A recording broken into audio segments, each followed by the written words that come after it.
On today's episode, we're answering the question, no, we're not, because I'm on the wrong damn outline.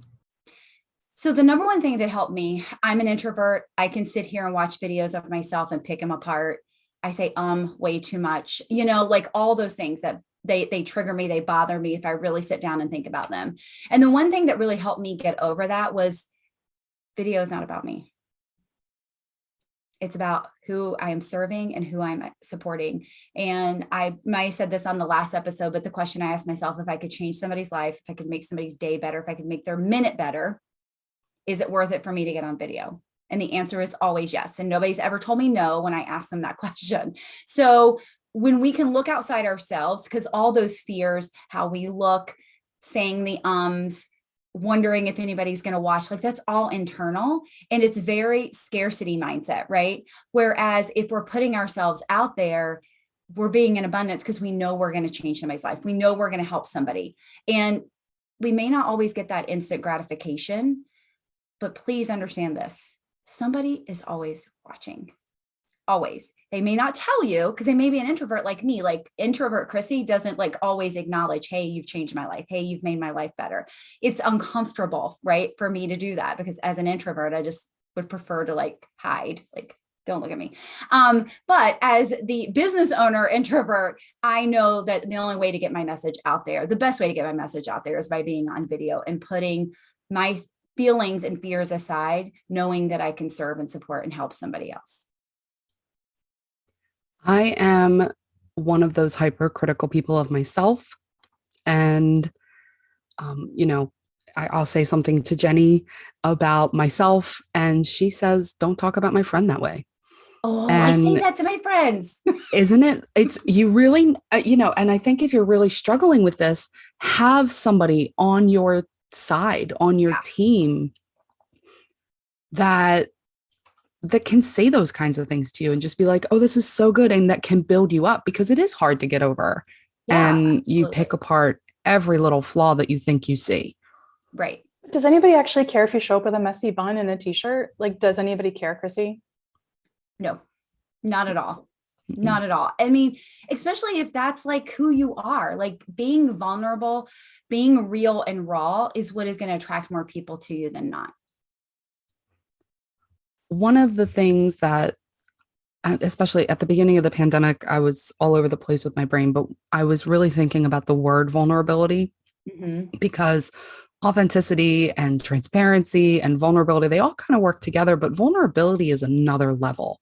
Yeah. And I think that vulnerability is really the willingness to be authentic, knowing that you may receive judgment. Yeah.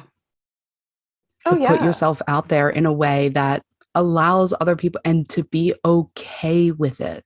Mm-hmm. And that's the part that I think a lot of people really struggle with. I'm not trying to make this like a self-help episode. I really want to talk about visibility. Really, Allison? Because I think you kind of have, but let's go with it. Well, it's, it's kind of it's my mood today. What can I say? It's okay.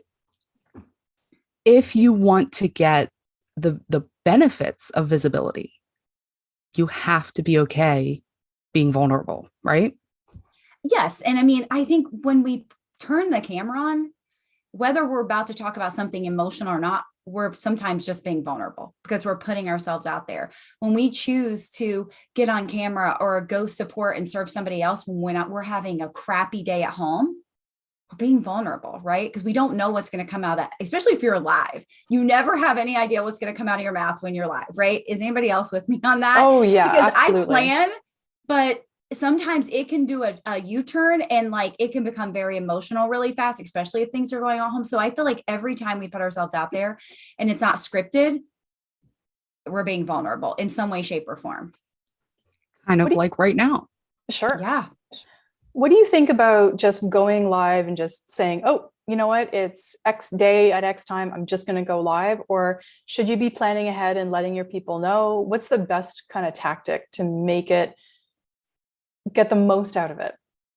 So I have a hard time doing a proposed time. I'm doing air quotes because my life is just like every day is different, right? Sure. But I do know that I have lots of friends in the industry as entrepreneurs who do a scheduled show either once a week or every single morning at the same time. And it does really, really well for them because their audience starts to expect them. It's kind of like a podcast drop, right? Like if you drop your podcast, I don't know what time you drop it, but 7 a.m. on Mondays, right? Like people know to expect that. So it is good to have like a show, like a specific time, if you can, if that works with you, but also maybe your audience is never available that time and they forget to go back and watch the replay. So I pretty much go live all the time. Like every day it's a different time. It's different AM or PM. Sometimes it's multiple times. It just depends on what's going on in my business. And it still works because you may attract people who couldn't attend at that time. So I think if you're really diligent about promoting it and talking about it, and then maybe sharing the replay to your email list or in your stories or something like that, you can still attract a lot of people that way too. But I don't think it's like you have to do it this way or that way. And I think sometimes in business, we get to where we have to do things. And so we feel like, oh, I can't do a show every week or every day at the same time. So I'm just not going to do it. I would rather you do it than feel like you have to be like strict about it and show up at a certain time every single week.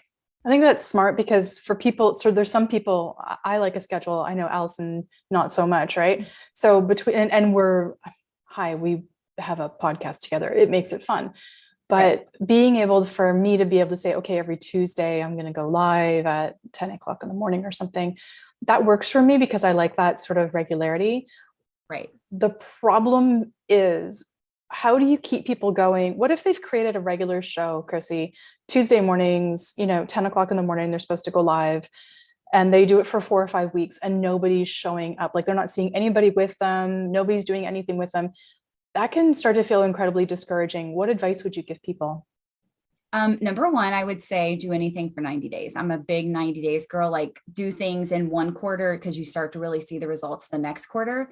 So I would say number one, give it 90 days. Number two, are you promoting it? Like you can't just like literally show up once a week and be like, I did my thing, right? Like, and walk away. Like your email list, your texting list. Are you promoting it on other platforms? If you're going live on Facebook, are you talking about it on Instagram or, sharing it on LinkedIn or even repurposing it, right? Like sometimes I think I've talked about on the last show, like working smarter, not harder. Like, honestly, if you can take that video and repurpose it other places, you never know. It's just like when I create a TikTok, it may bomb on TikTok, but may blow up on Reels or YouTube Shorts or Facebook Reels. There's so many places now.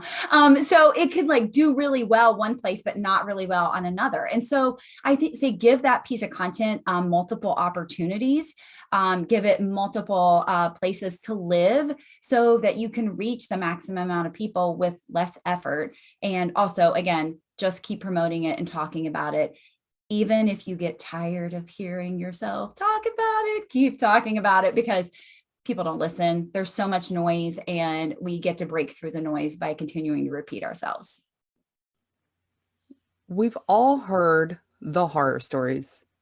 The times the marketing campaigns fail, the big...